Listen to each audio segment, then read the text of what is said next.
Muchas veces y en distintos momentos hemos suplicado a Dios que obre un milagro en nuestra vida. Quizás en distintas situaciones que has pasado has clamado por ello. Jesús tiene el poder para hacer milagros. Y en este programa queremos compartir muchos de ellos que obró especialmente alrededor de un lago. Acompáñanos en este programa para que puedas conocer más de ese Jesús milagroso y que pueda hacer grandes cosas en tu vida. Querido Padre, bendito Dios, gracias Señor por una vez más poder estar compartiendo tu palabra. En esta ocasión, Señor, también queremos rogar que el Espíritu Santo nos permita estar atentos para ver esos pequeños y grandes milagros que haces en nuestra vida y en la vida de nuestros seres queridos. Por eso nos encomendamos a ti, en el nombre de Jesús. Amén. Amén. Bien, seguimos transitando el libro de Marcos, con distintas experiencias que hemos venido teniendo, conociendo desde otro punto de vista la vida de Jesús. ¿Sí? Parte de los evangelios cuentan la vida de Jesús mientras estuvo aquí en la tierra. Vamos a hablar de un tema muy interesante que tiene que ver con los milagros. ¿Sí? Y Marcos, entre el capítulo 4 y el capítulo 6, relata algunos acontecimientos que tuvo que ver con el tema de los milagros, en donde hubieron cosas muy importantes que pasaron en la vida personal de la gente, de las familias y también de la sociedad, siempre con el objetivo de mostrarles el poder que Dios tiene sobre todas las cosas. Y Andrés, una de las cosas con la que nos encontramos, uno de los relatos tremendos con los que nos encontramos, es cuando atraviesan el mar de Galilea y comienza a haber toda una tormenta, una tempestad tremenda. En el barco iban los discípulos junto con Jesús y ahí tuvieron una experiencia tremenda, ¿no? ¿Has andado alguna vez en barco? No en uno grande, pero sí anduve un poquito. Las veces que he vomitado arriba del barco no te puedo explicar. Así que me imagino lo que tiene que haber sido esa tormenta para que estos amigos discípulos de Jesús hayan tenido tanto temor y tanto miedo, específicamente en esta historia, ¿no? Tener que ir a despertarlo. Y me pasaron dos cosas. La gravedad de haber estado quizás en un barco que se mueve mucho, no en el medio de una tormenta así tan heavy, pero tan grande, pero sí de haber vomitado varias veces por el movimiento del vaivén. Pero la experiencia también de la paz o la tranquilidad que tenía Jesús para poder estar durmiendo en el barco. Exactamente, ¿no? Dos puntos interesantes en esto.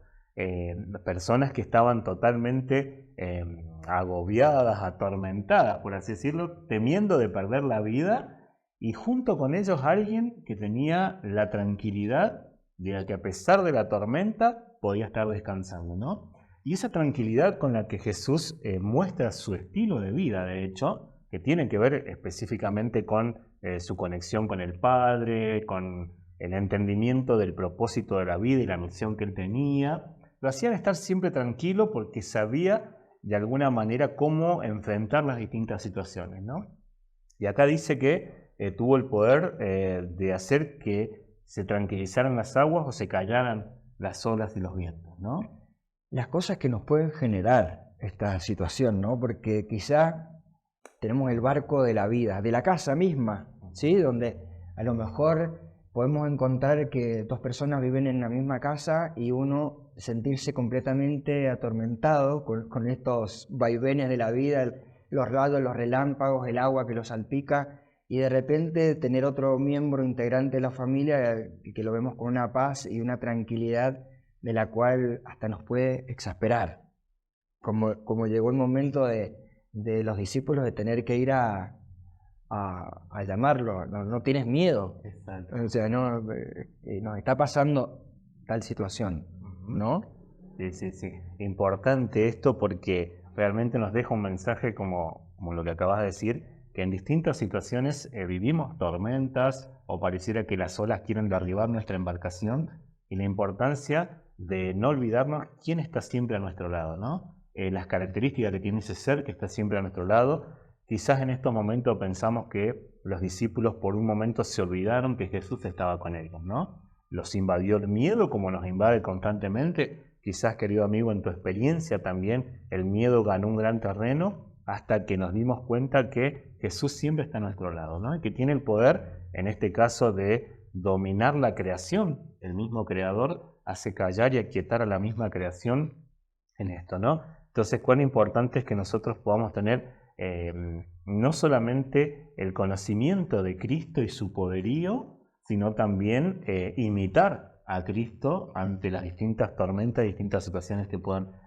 hacernos enfrentar en la vida. Sí, hay o sea, es que me gustó mucho una oración que tiene la traducción, la EDB, una traducción de Cataluña, creo que de una editorial de Barcelona, que es la Biblia para los jóvenes, que donde dice que cuando Jesús le habla a la tormenta, la traducción Reina Valera dice hubo una gran bonanza, y esta traducción pone hubo una gran calma. O sea, hoy para los tiempos que vivimos, es importante poder invitar a Jesús y verdaderamente experimentar ese milagro en nuestra vida de la gran calma, ¿no? Exactamente, ¿no? Acá leí algo que decía, una gran tormenta se desata en el lago y una gran calma se apodera del lago, ¿sí? Tremendo esto, ¿no? Y después que salen de este episodio que tiene que haber sido súper fuerte para los discípulos, dice que llegan a la orilla y se encuentran con algo mucho más grande todavía, ¿sí? Se encuentran con la presencia de una persona poseída por espíritus demoníacos que estaba viviendo en un cementerio, todo lastimado, mal vestido, o sea, todo posiblemente hasta sin ropa, ¿no?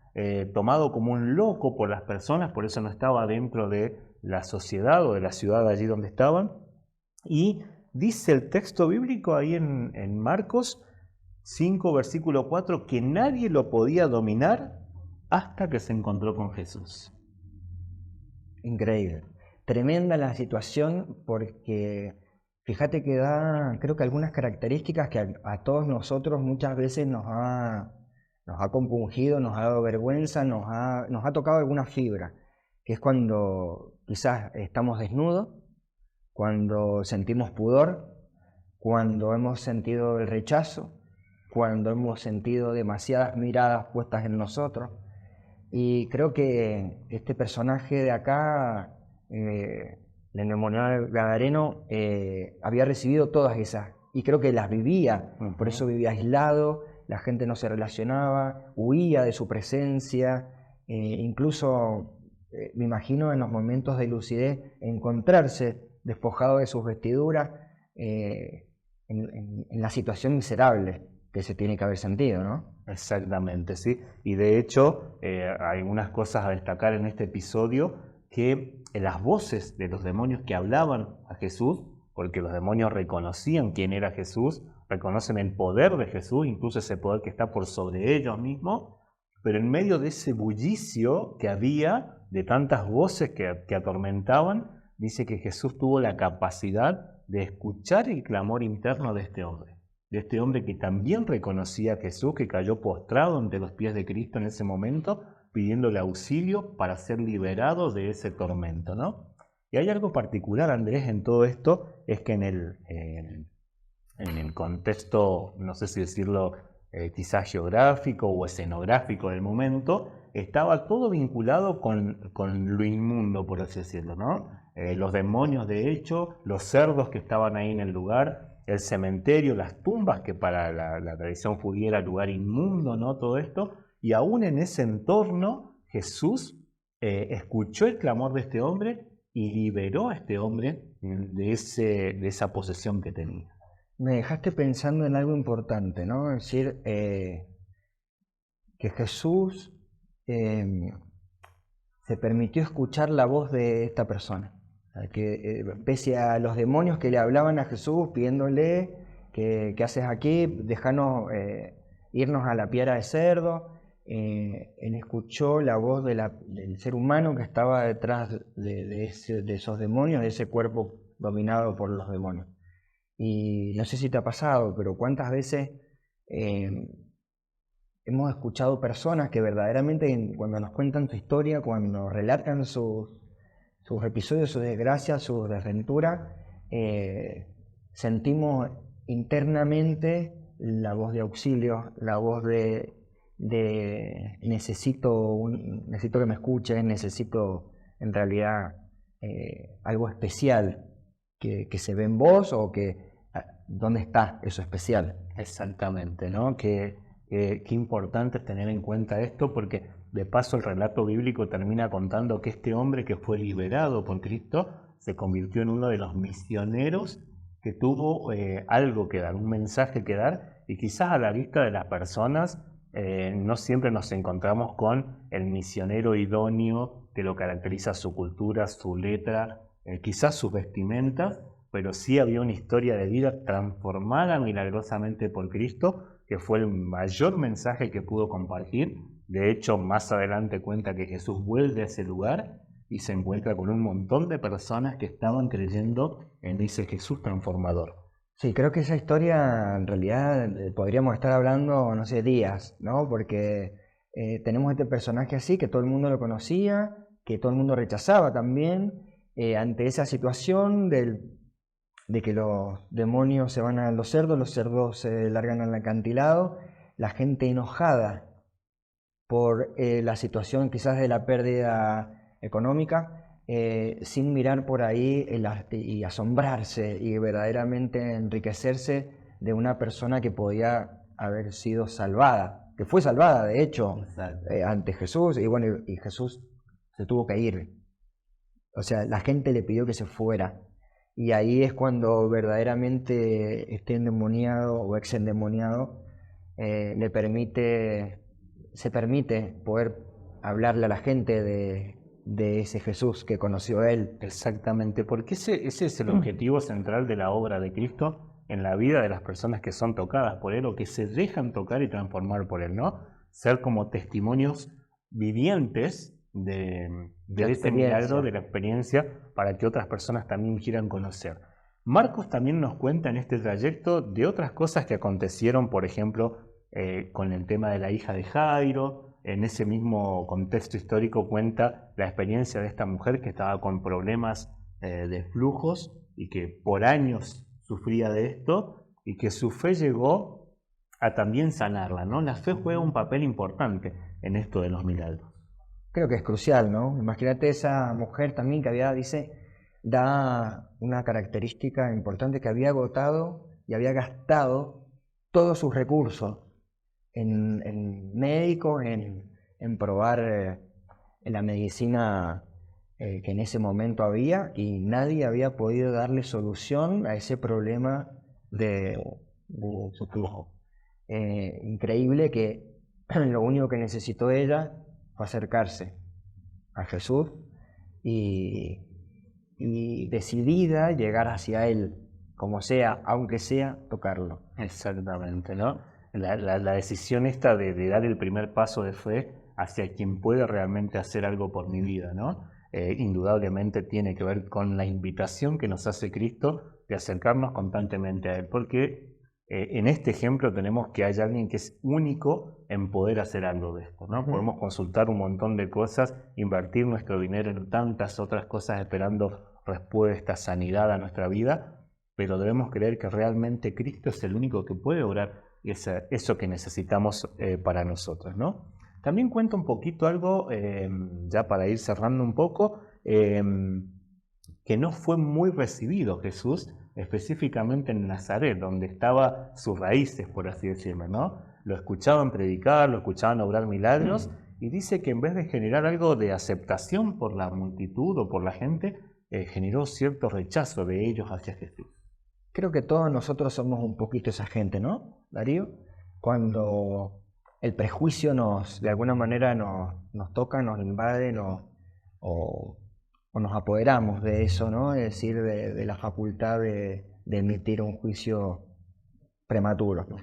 Y no creer que el Señor puede hablarnos a través de la persona que está al lado, de un familiar, de un amigo, de aquel que salió inclusive de alguna situación complicada, de aquel que no lo vimos nunca como cercano a Jesús. Y a través de Dios el Señor puede darnos tantos mensajes a través de la vida de otras personas. Exactamente, ¿no? ¿Cuántas veces limitamos ese poder de Cristo a través de alguien simplemente, como vos decías, por nuestro prejuicio o nuestra mirada menospreciando a la persona o tratándola de incapaz de poder hacer algo bueno, ¿sí?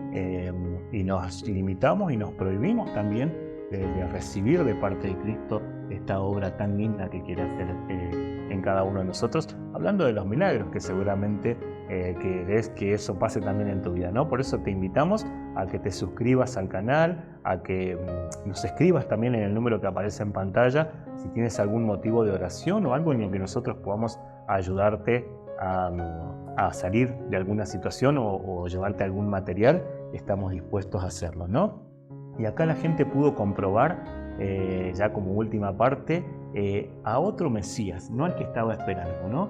La gente esperaba a alguien que llegara con todo un poder quizás político que pudiera liberarlos de la opresión del gobierno romano de ese momento, salir de esa situación, pero Cristo les mostró especialmente, obrando a través de un milagro también, que fue de la alimentación de tanta gente, a través de pequeños alimentos, que Él no venía a liberarnos de esa opresión.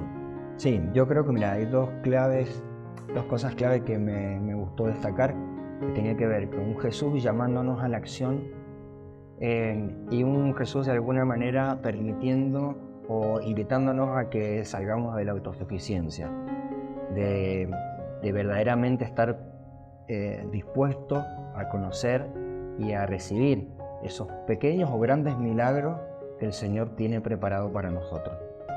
Exactamente. Por eso, querido amigo, te invitamos a que hagas de la palabra de Dios tu experiencia de vida, que te permitas de alguna manera que Jesús obre milagros en tu vida. Quizás esperamos grandes cosas para ver el poder transformador o el poder con que Dios opera milagros, pero en los pequeños detalles de nuestra vida, el respirar, el poder ver, el compartir una familia, el tener el conocimiento de la palabra de Dios, ver los cambios que se pueden producir en nosotros, ya son las muestras de los grandes milagros que Cristo está haciendo en nosotros. Que Dios te bendiga.